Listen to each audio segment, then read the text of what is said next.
el encéfalo. El encéfalo va a tener un componente que se ubica de forma caudal, como vamos a ver, que corresponde a una sección con tres partes: el encéfalo, el puente y el raquídeo. Y después vamos a tener la médula espinal, que estamos graficando también en nuestra pantalla con color blanco.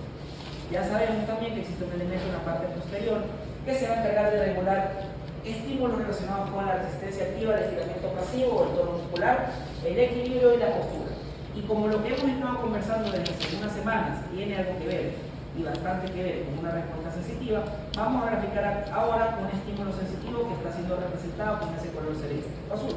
Entonces ese estímulo va a llegar, va a salir, llega a un centro de integración que se llama médula espinal. De la médula espinal esa información va a ascender, como estamos viendo, y va a llegar específicamente al área 312, que todavía no la hemos representado, pero que ya la vamos a representar con este color celeste de acá. Una vez que eso sucede, sé que estamos en hemisferios contrarios, pero lo vamos a dejar de este color de acá, de color verde. Esa respuesta, ese color que estamos viendo ahora, que corresponde al rojo, va a tener una respuesta motora, y esa respuesta motora va a pasar por todo el tronco, como estamos viendo acá. Una vez que pasa por el tronco, va a llegar un momento en el que esa información va a pasar al lado contrario, como estamos graficando allá, con una X. Y eso, ¿qué va a hacer? Va a hacer que la información descienda hasta que llegue a un órgano efector que nosotros conocemos como el núcleo. Entonces, antes de hablar de una vía motora, nosotros tenemos que saber que la vía motora va a tener diversos componentes. Es decir, para poder tener una respuesta motora, para poder mover un brazo y una pierna, nosotros necesitamos que el brazo y la pierna reciban estímulos sensitivos. Esos estímulos sensitivos van a ser captados por elementos sensoriales que están debajo de la piel, que nosotros ya conocemos como los corpúsculos de Meissner, el corpúsculo de Golgi, el corpúsculo de Ruffini y el de Krauss. Esta información va a agarrar esos estímulos, van a ser captados y llevados a la médula espinal a través de una vía aferente, llega al centro de integración, y al centro de integración van a pasar las neuronas de cuarto orden que se encuentran en la corteza. Una vez que nosotros captamos este estímulo sensitivo, ese estímulo sensitivo va a dar una respuesta motora. ¿Esto a qué se traduce? Que si hay una llama prendida aquí y yo pongo mi mano por encima, el calor de la llama va a hacer que yo retire la mano, como un reflejo de Uber que ustedes ya están estudiando en fisiología. Entonces tenemos que para tener una respuesta motora o para requerir una respuesta motora, nosotros vamos a necesitar una respuesta motora, necesitamos un estímulo sensitivo. Entonces desde antes nosotros ya sabemos que si la respuesta motora se origina en el lóbulo frontal, ya sabemos que del lóbulo frontal van a haber otras áreas también, y que del lóbulo frontal no solo sale la respuesta de brazos y piernas, también sale otro tipo de respuesta de la que ya vamos a conversar. Sin embargo, nosotros ahora tenemos que saber, antes de hablar de vía corticoespinal, antes de hablar de vía corticonuclear, tenemos que saber de dónde se origina el impulso. Y el impulso va a empezar, no puede haber una respuesta motora sin antes tener un estímulo sensitivo. Entonces, antes de empezar y antes de hablar de una respuesta motora, necesitamos sí o sí un estímulo sensitivo que está captado por la piel, como ya lo hemos visto. Ese estímulo sensitivo en la piel va a provocar un daño tisular, liberando varios iones, que nosotros ya hemos conversado de eso, y eso va a ser transportado a un centro de integración más hacia adelante. Ahora, ya hablamos de cómo funciona todo, ya sabemos que existe un sistema ascendente sensitivo, un sistema descendente motor que se van a confabular a niveles de encefalocito. Ahora tenemos que hablar de lo que sucede con el encéfalo, entonces vamos a agarrar otro esquema y vamos a dibujar acá a nuestro encéfalo. Entonces tenemos ahí al encéfalo.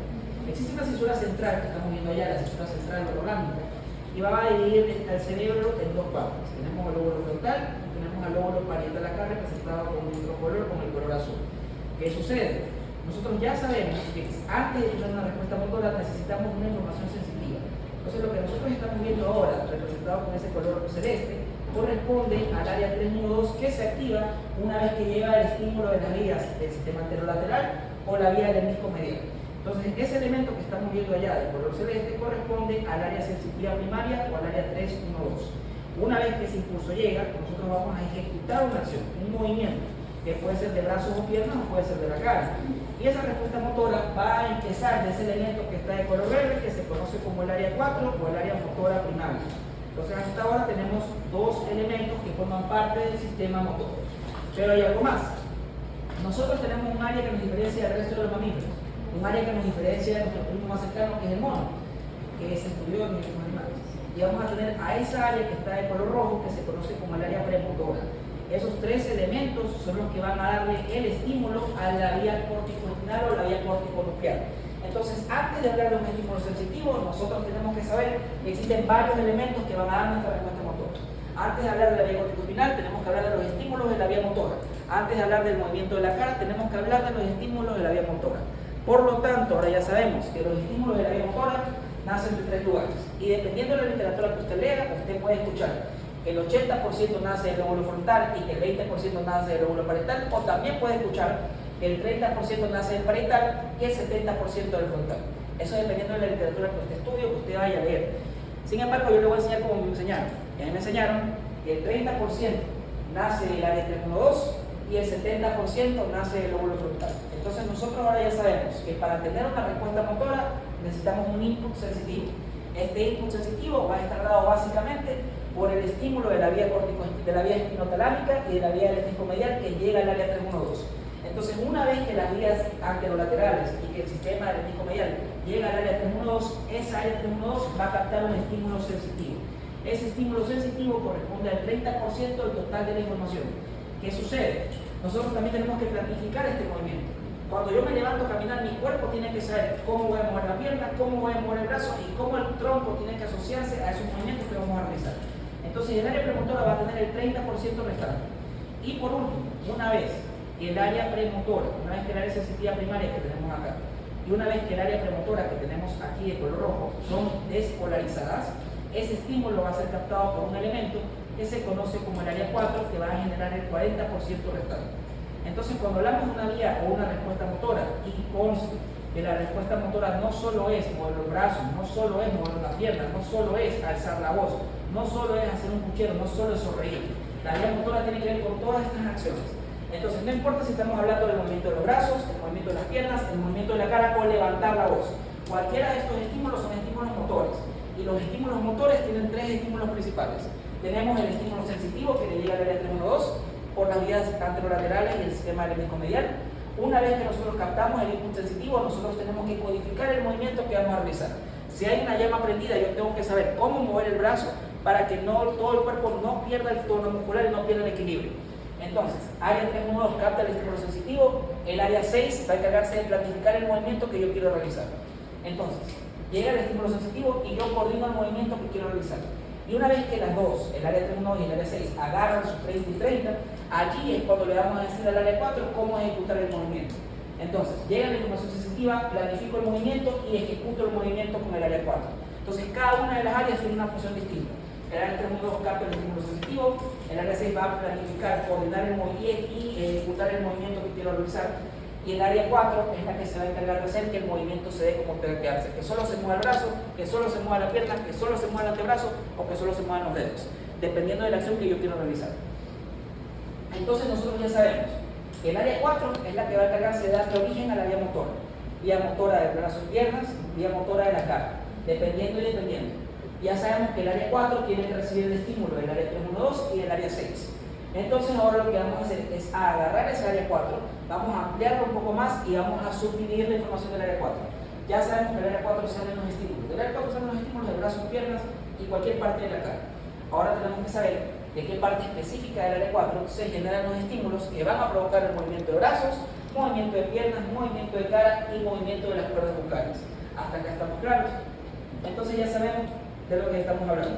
Ya sabemos que hay una información sensitiva que va a dar una respuesta motora. Ya sabemos que esa información sensitiva va a dar el 30% de la información.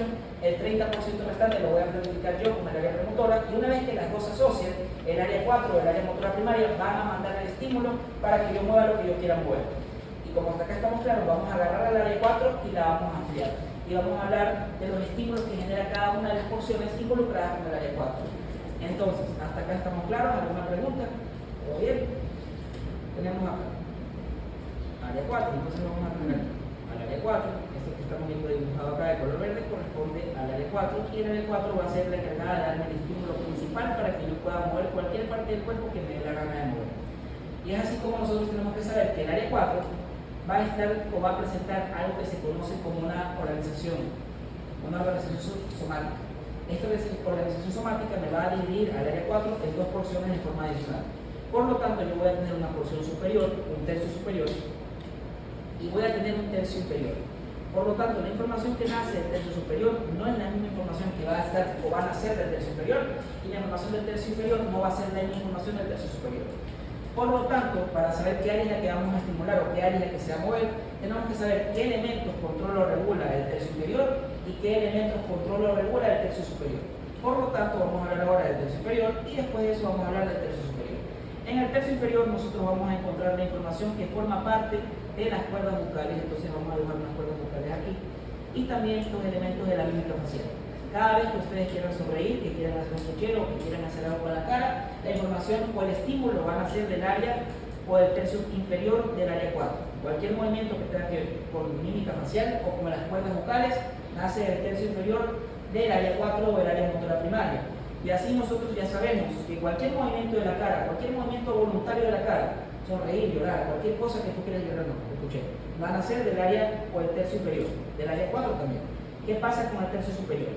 A nivel del tercio superior nosotros vamos a tener la información que nace de quién, van a ser de los miembros superiores, que es de los mano, antebrazo, brazo, tórax, aquí, tronco, abdomen, y por acá tenemos a los miembros inferiores.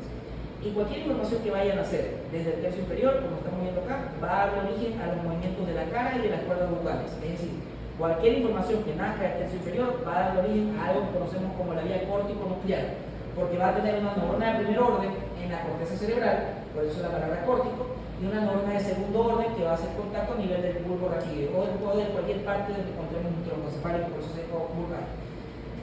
Núcleo de pares craneales, por eso córtico-nuclear. Y vamos a tener acá arriba la información del tercio superior, y la información del tercio superior va a regular a un conjunto de vías que se va a encargar de regular la acción de cualquier movimiento motor que esté por debajo del cuello para abajo, la vía córtico-espinal. Entonces, dependiendo del lugar donde se vaya a estimular al área 4, tenemos que si el estímulo va a regular la acción de la cara, mímica facial o acción de las cuerdas bucales, el estímulo se genera del tercio inferior. Y si se genera del tercio inferior, va a tener una neurona de primer orden que nace en la corteza y una neurona de segundo orden que termina en los núcleos de los pares craneales. Por lo tanto, la vía que estimula la cara, la mímica facial o las cuerdas bucales empieza en el tercio inferior, y como tiene una neurona de primer orden en la corteza y una neurona de segundo orden en los pares craneales, en todo el tronco, se conoce como la vía córtico-nuclear. Entonces la vía córtico-nuclear va a estimular cuerdas bucales y mímica facial. Y de ahí tenemos a la vía córtico-espinal, que se origina del tercio superior. Entonces en el tercio superior tenemos la movilidad del esqueleto axial y el esqueleto pendicular. Del tercio superior se va a originar la vía córtica, que tiene una neurona de primer orden en la corteza y una neurona de segundo orden en la médula espinal, vía córtico-espinal.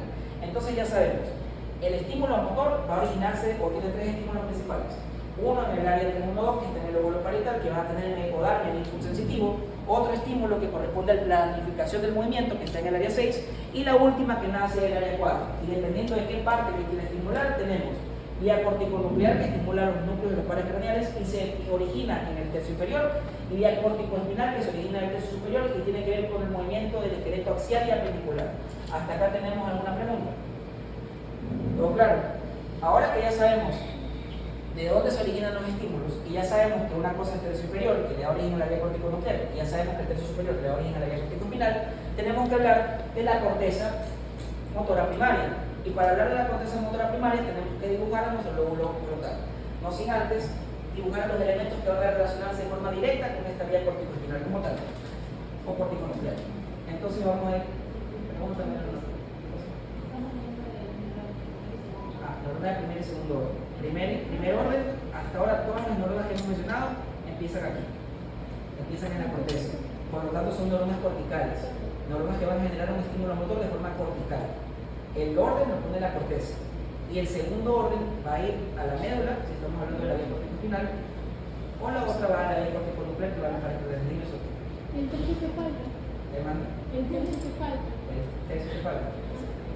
Tercio superior, inferior, se puede dividir en tercio. Una porción superior y una porción inferior. No es que te falta un tercio, sino una porción superior y una porción inferior. Solo que cuando se lo estudia se le puso así, tercio superior y tercio superior. Entonces, hasta ahora ya sabemos todo esto, vamos a irnos un poco más abajo. Más hacia abajo vamos a tener otros elementos que ya hemos mencionado a lo largo de esta clase. Ya nosotros sabemos que existe un órgano que se llama tálamo, vamos a tener dos tálamos, uno del lado derecho y uno del lado izquierdo. Aparte del tálamo, ustedes ya saben que tenemos un elemento que lo va a estar rodeando, que lo va a estar haciendo una especie de contacto. Ese elemento lo vamos a tener acá y se conoce como la cápsula interna. Tenemos un brazo posterior que lo estamos dibujando ahora, una rodilla rodete y un brazo anterior que estamos dibujando acá. Entonces, esto que estamos viendo de color rojo corresponde a la cápsula interna de la que vamos a hablar ya mismo. Así como tenemos una cápsula interna del lado izquierdo, vamos a tener una cápsula interna del lado derecho acá.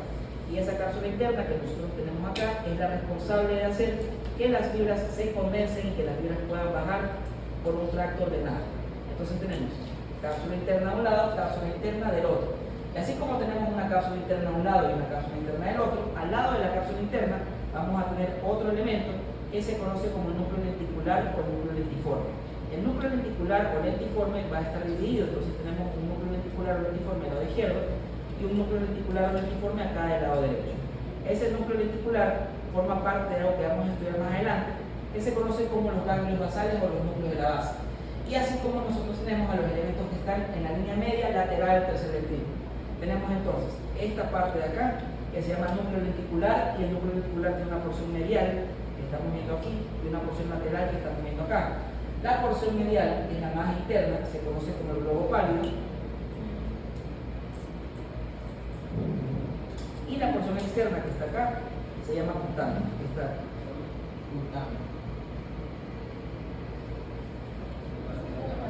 y son los ganglios de la base, como les digo el otro lugar. Entonces tenemos en la línea media lateral del tercer ventrículo hay hasta ahora 3 elementos, hay unos más que vamos a estudiar más adelante. Sin embargo tenemos tercer ventrículo que no está graficado, lateral al tercer ventrículo, tálamo lateral derecho, tálamo lateral izquierdo, cápsula interna de un lado, cápsula interna del otro, núcleo lenticular de un lado, núcleo lenticular del otro. Y el núcleo lenticular a su vez se va a subdividir en una porción medial que se llama globo pálido y una porción lateral que se conoce como cutáneo. ¿Por qué dibujamos esto ahora? Porque por acá vamos a ver cómo pasan los axones que se originan de las células que dan inicio de la vía corticoespinal como tal. Entonces ahora nosotros vamos a vernos un poquito más hacia arriba y vamos a mover esto hacia abajo. Ahora que movemos esto hacia abajo, vamos a dibujar al lóbulo frontal y vamos a ver qué sucede con ese lóbulo propiamente dicho. Entonces tenemos lóbulo frontal acá, y el lóbulo frontal del lado de acá. Esos elementos que estamos graficando ahora son los lóbulos frontales. Y por motivos de la clase vamos a utilizar una porción para hablar de la vía que estimula la cara y otra porción para hablar de la vía que estimula a los movimientos del cuerpo propiamente dicho. Entonces una porción va a graficarme lo que sucede a nivel de la cara y otra porción de lo que sucede del cuello para abajo. ¿Qué tenemos que saber? La corteza cerebral está dividida en capas. Ustedes van a tener 6 capas a nivel de la corteza cerebral y no solo ustedes. Todos los mamíferos tenemos dividido nuestra corteza cerebral en 6 capas. De las 6 capas, ahora nosotros tenemos que hablar de una que es la más importante hasta ahora, que corresponde a la que estamos resaltando, la quinta capa de la corteza cerebral. Pero la quinta capa no trabaja sola, la quinta capa trabaja junto a alguien más. Entonces, la quinta capa va a recibir a su vez estímulos de la capa 2 y de la capa 3. Entonces la capa 2 y la capa 3 van a mandar estímulos hasta el área 5 y cuando el área 5 recibe esos estímulos nosotros vamos a poder empezar a hablar de los tractos descendentes como tal. Entonces en la corteza tenemos 6 capas. De las 6 capas sabemos que la capa 5 es importante. Y la capa 5 es importante no solo porque va a recibir información de la capa 2 y de la capa 3, sino porque va a encargarse de generar el impulso motor descendente. Y ahora vamos a ver qué sucede dentro de la corteza en estos elementos. Entonces, adentro de la corteza, porque recordemos, esto es el lóbulo frontal, entonces esto se llama lóbulo frontal, o el área 4 de Brodmann. En el lóbulo frontal, en el área 4, nosotros tenemos un conjunto de células que son células grandes, que se llaman células piramidales de Betz. Y vamos a tener a una célula piramidal de Betz acá, a una célula piramidal de Betz acá, célula piramidal de Betz aquí, y todo lo que nosotros estamos representando acá son las células que encontramos a nivel de la capa 5, que son responsables de generar el impulso motor descendente. Entonces tenemos células piramidales de Betz, que son las encargadas de generar el impulso nervioso, que va a encargarse de dar origen a la vía corticoespinal y a la vía corticonuclear. Que ya sabemos, tercio superior, vía corticoespinal, tercio inferior, vía corticonuclear. ¿Qué pasa con las células de Betz? Las células de Betz son grandes, y la única cosa grande que tienen no es el soma.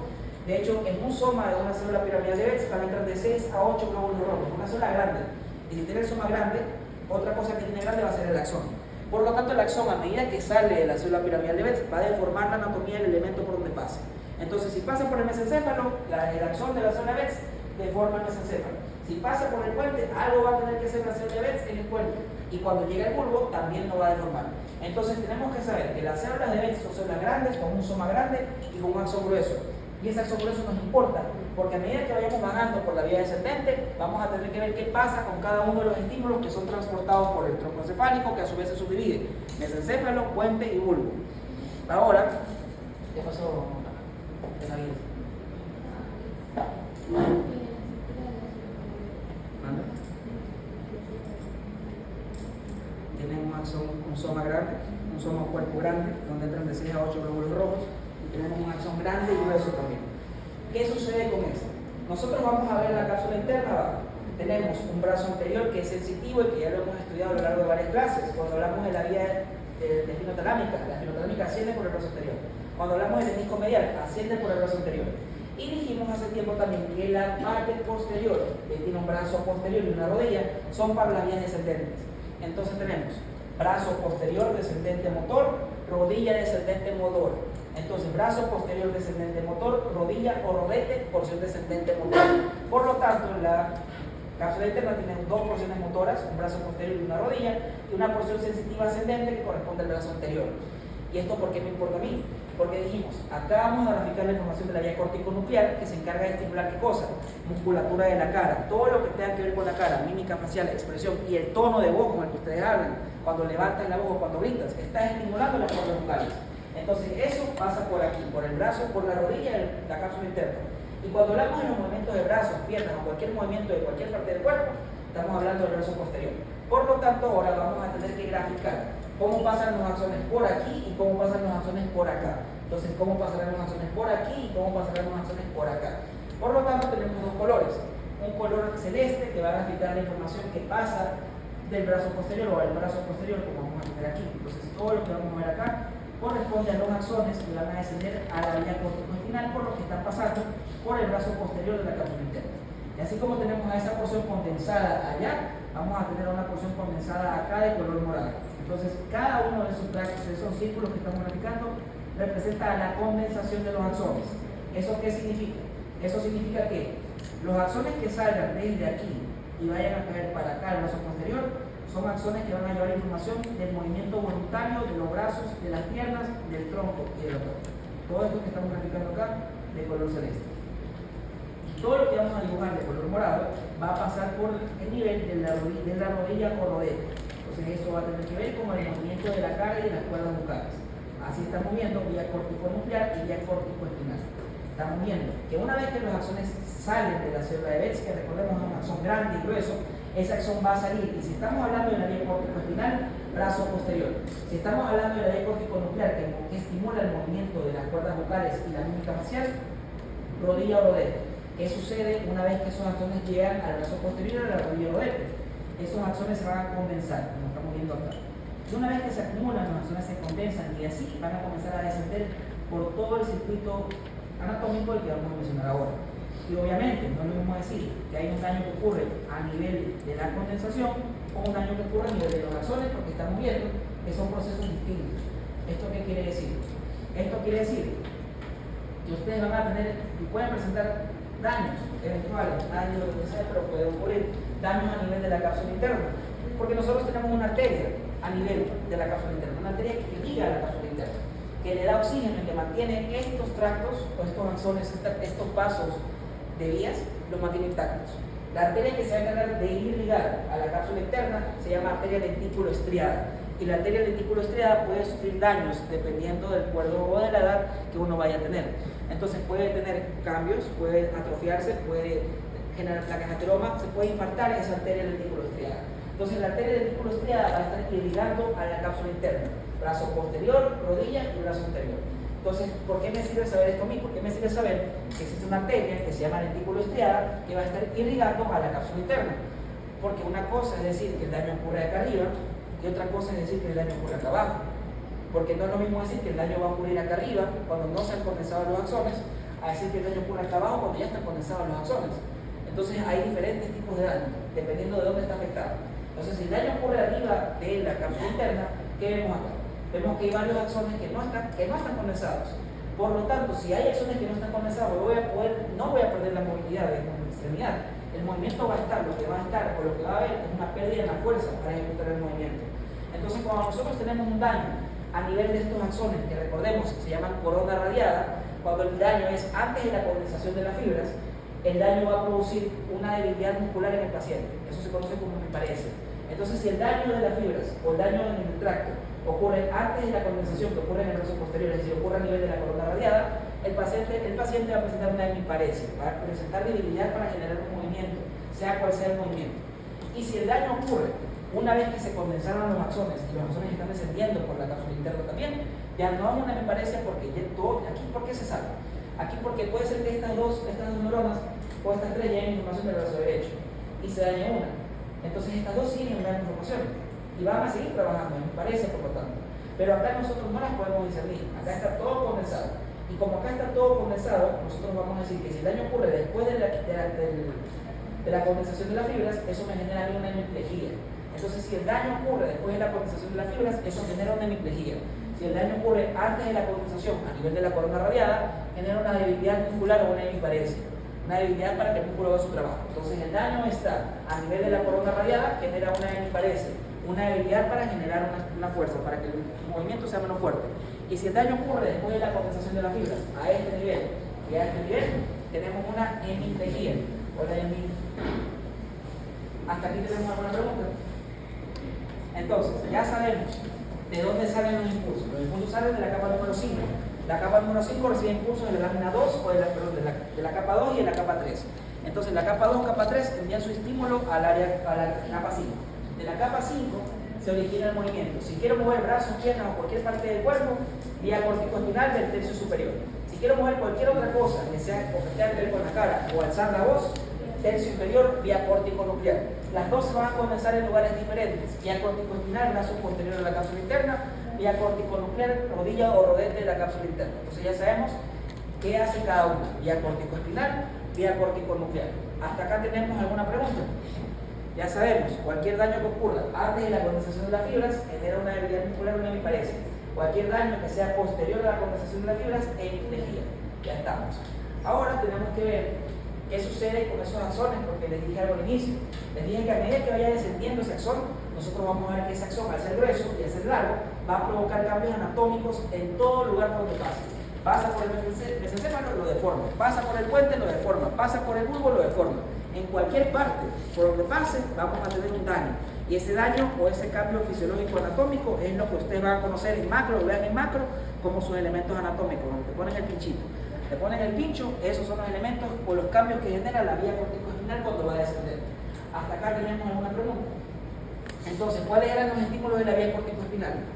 30% que no está graficado a nivel del área 312 o el área sensitiva primaria. Posterior a ese estímulo sensitivo, que es el 30%, nosotros vamos a tener que planear el movimiento. Planificar más no ejecutar. Lo planificamos con el área 6 y una vez que tenemos el estímulo sensitivo y está planificado la respuesta motora, el área 4 va a generar una respuesta, dependiendo si es miembro superior o inferior, esqueleto axial o particular, o mímica facial o cuerdas vocales. Vía corticoespinal, vía corticonuclear. Corticoespinal, brazo posterior, corticonuclear, rodilla o rodete. Daño por encima daño por encima de la compactación, por encima del brazo posterior, hemiparesia, por debajo del brazo posterior, hemiplegia. Acá estamos claros.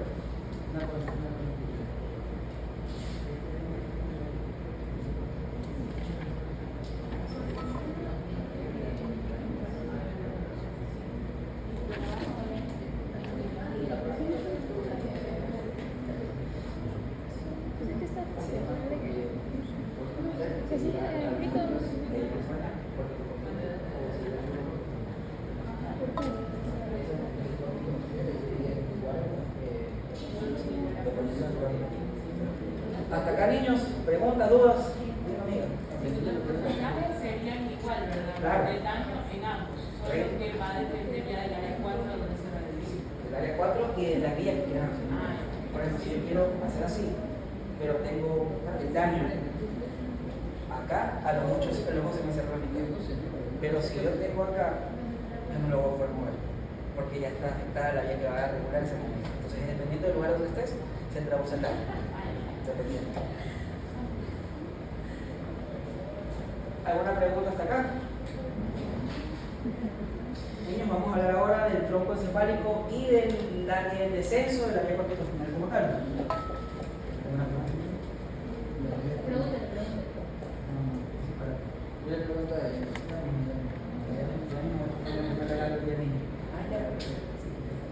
Entonces, vamos a ver. Esto que que estamos viendo ahora corresponde al mesencéfalo, la porción más rostral del tronco encefálico. Mesencéfalo, que estamos viendo acá. El mesencéfalo está compuesto de unos elementos que se llaman pedúnculos cerebrales, que ya vamos a hablar de ellos. Tenemos acá a ese elemento que se conoce como la fosa interpeduncular o la sustancia perforada posterior, que forma parte de los relieves anatómicos del mesencéfalo. Después de eso tenemos a otra porción que se conoce como el puente o protuberancia o cons, como también lo pueden escuchar, y tenemos acá abajo a otra porción que se conoce como el bulbo raquídeo, también conocido como médula oblongata. Y en la médula oblongata tenemos un elemento en el medio que se conoce como surco medio anterior. De ahí tenemos otro surco que estamos viendo acá que se llama surco preolivar. Y como ustedes ya saben, entre surco medio anterior y surco preolivar, aquí y acá, tenemos a las pirámides vulvares, el lugar por donde van a descender los axones en la vía corticospinal. Entre surco retroolivar, bueno, vamos a tener acá a la vía vulvar, lugar donde encontramos al complejo olivar inferior, del cual vamos a hablar más adelante. Entonces, ¿qué sucede? El mesencéfalo, al igual que todo el tronco encefálico, se divide en porciones para su estudio. Una cosa es estudiar el tronco, parte corte por corte y aprender los elementos que están ahí, cosa que no me gusta personalmente, y otra cosa es saber de dónde salen los elementos que van a estar presentes en cada lugar. Y para poderlos ubicar tenemos que dividir el tronco encefálico en porciones también. Una porción más anterior o ventral, que la vamos a dibujar de pintar de este color rojo. Esa porción anterior tiene tres nombres, se puede conocer y se llama como la base, basis o la cruz cerebri. Entonces, ese elemento de color rojo que estamos dibujando ahora corresponde a la porción descendente motora del mesencéfalo y que tiene, como les dije, tres nombres. Se llama base, basis, que es el latín, y cruz cerebro, que son los tres nombres que va a tener esa porción de cerebro. Después de eso tenemos una porción que es exclusiva para la información ascendente sensitiva, esa que estamos dibujando allá de color celeste. Esa información ascendente sensitiva, ustedes ya saben que a nivel del tronco no encontramos a la vía lateral y a la anterior, encontramos al hemisco espinal, no encontramos a la vía de Golgi de Burda, encontramos al hemisco medial y encontramos al hemisco lateral también. Esa porción del hemisco medial, lateral y espinal van a ubicarse en la porción de color celeste que tiene dos nombres y tú la puedes encontrar como el tegmentum o la calota. Entonces se llama tegmentum o calota. Otro nombre que lo puedes escuchar por ahí es la antesala del mesencéfalo. Entonces tenemos una base motora, un tegmentum o calota sensitivo y tenemos a otra porción que está de color verde acá, que es el lugar donde están unos elementos importantes que se conocen como los folículos, de los que vamos a hablar más adelante cuando hablemos del mesencéfalo. Y eso que estamos viendo ya se conoce como el tectum o el techo. Entonces nosotros tenemos que todo el tronco encefálico se va a dividir en esas tres porciones. Es decir, todo el tronco encefálico, hablándose de mesencéfalo, puente o bulbo, cada uno de ellos va a estar dividido en esta forma. Una porción anterior, ventral o motora, una porción media, tegmental, tegmentum o la calota, que es una porción ascendente sensitiva, y un tectum, que en el mesencéfalo encontramos esto. Pero a nivel del puente vamos a encontrar el cuarto ventrículo, y hacia inferior y caudal vamos a encontrar los núcleos de Golgi de Burda. Entonces, dependiendo de lo que nosotros hablemos, vamos a decir que el tronco se divide en porciones. Una porción anterior o ventral, que es la base, basis o cruz cerebri, una porción intermedia sensitiva, que es calota o tegmentum, y una porción más dorsal, que se conoce como el tectum o el techo, donde vamos a encontrar acá los folículos superior e inferior. ¿Por qué les menciono esto? Porque nosotros cuando estudiamos al encéfalo, el mesencéfalo y estudiamos la vía corticoespinal, nosotros tenemos que saber que existe un elemento que ya se lo mencioné, que está presente aquí y que está presente acá. Ese elemento que está presente aquí y que está presente acá se llama pedúnculo cerebral. Entonces lo que nosotros tenemos allí se llama pedúnculo cerebral. Esto es un pedúnculo cerebral. ¿Y el pedúnculo cerebral cómo está hecho? El pedúnculo cerebral está compuesto de dos porciones. Está compuesto de el tegmentum o la calota y de la base. Entonces, cuando ustedes hablen de pedúnculo cerebral, nosotros estamos hablando que el pedúnculo cerebral derecho o izquierdo está compuesto de lo mismo. ¿Y de qué está compuesto? De la porción descendente motora que se llama base, basis o cruz cerebri, y el tegmentum o la calota. Entonces, el pedúnculo cerebral, que es esto y esto, tiene una porción descendente motora y una porción ascendente sensitiva. Entonces, el pedúnculo cerebral está compuesto de tegmentum, calota, bases o cruz cerebri. Y el conjunto, el par del tegmentum y la base, que forma el pedúnculo cerebral de un lado, y del otro lado tenemos lo mismo, tegmentum y base, pedúnculo cerebral del otro. Entre el pedúnculo cerebral derecho y izquierdo tenemos a este elemento que se conoce como la fosa interpeduncular o la sustancia perforada posterior. ¿Y por qué tenemos que saber esto? Porque de acuerdo a la literatura que ustedes lean, que ustedes sigan, van a saber que la base, donde está la cruz cerebri o el bexis, se divide, en algunos libros te van a decir que se divide en 3 partes y en otros te van a decir que se divide en 5. Entonces vamos a poner uno donde salgan las 3 y otro donde salgan las 5, para que mantengamos igual, como lo que ustedes tienen en su literatura. Por lo tanto, vamos a tener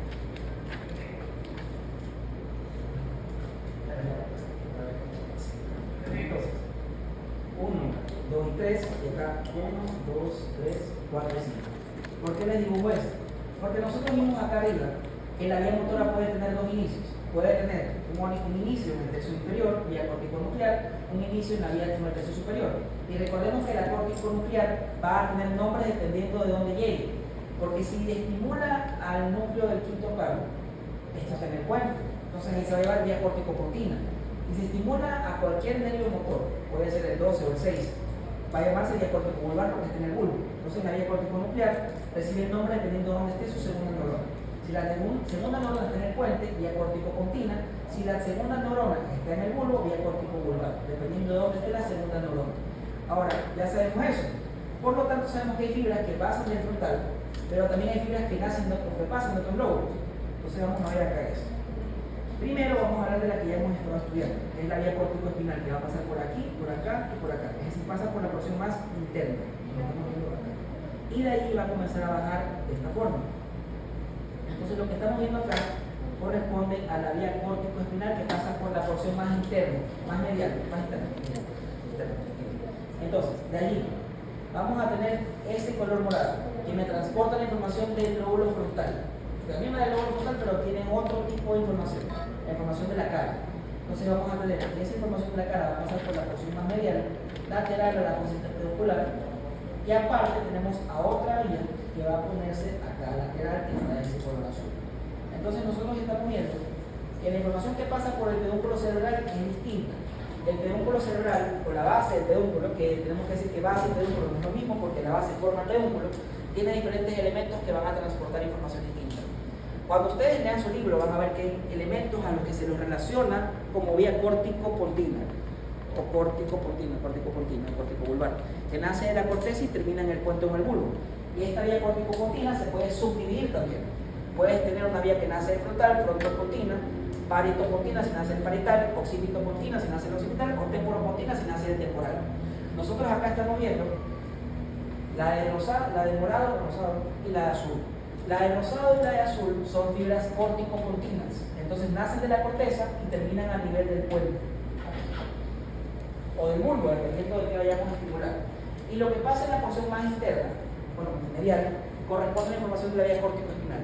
Entonces los elementos motores que pasan por el pedúnculo cerebral o por la base del pedúnculo cerebral se dividen en una porción interna que va a transportar la información de la fibra frontopontina. Entonces por esta parte interna, lateral a la fosa interpeduncular, pasa la información descendente motora de la vía frontopontina. En la porción media, que está aquí y acá de color celeste, va a pasar la información de la vía córtico-espinal, movimiento de brazos y piernas. Y en la porción más externa, la flecha de color azul, va a tener la información de cualquier otro lóbulo de la corteza. Y esto es paritopontina, temporopontina u occipitopontina. Entonces, ¿qué pasa? La azul va a llevarte la información de cualquier otro lóbulo que no sea frontal. Paritopontina, temporopontina, occipitopontina. Cualquier información que no venga del frontal va a pasar por la porción más externa, que estamos viendo acá. Temporopontina, occipitopontina o paritopontina. De ahí en el medio, las de color celeste, van a graficar o van a llevar la información de la vía córtico-espinal, movimientos voluntarios de brazos y piernas, y esqueleto apendicular también. Y de ahí tenemos a la porción más interna, que está en contacto con la fosa interpeduncular. Y esos elementos que estamos viendo acá van a llevar la información de la vía frontopontina, que nace del lóbulo frontal. Entonces ahora nosotros ya sabemos cómo se van a organizar las fibras a medida que descienden por la base del pedúnculo cerebral. Nuevamente, si pasan por la base, se divide en 3 o en 5 dependiendo de la literatura.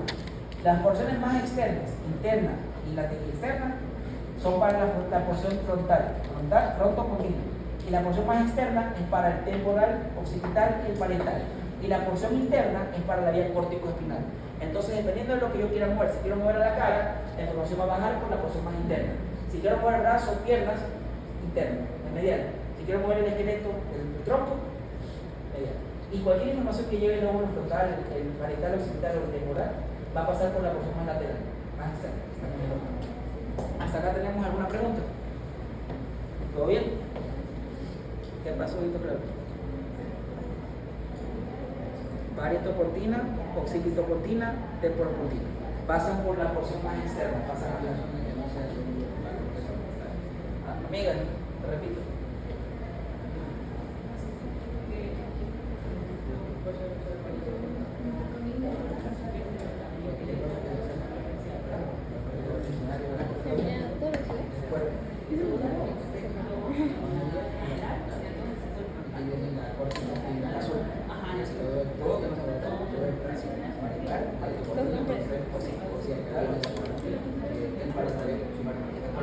En total, la flor se llama córtico de la corteza. Y dependiendo del lado de la corteza donde salga, es que tú dices córtico, frontopontina, paletopontina, todas son pontinas. Te hace movimiento de la cara, corte columbral, que es del tercio inferior. Niños, dudas, preguntas, algo que quiera que se repita. La parte más externa es el tracto palieto, temporo, occipito, pontino. Cualquiera de esas tres. La parte central de la base es de la vía corticospinal frontal. Y de la que está en la parte más medial de la fosa interpeducular es la parte de la frontopontina.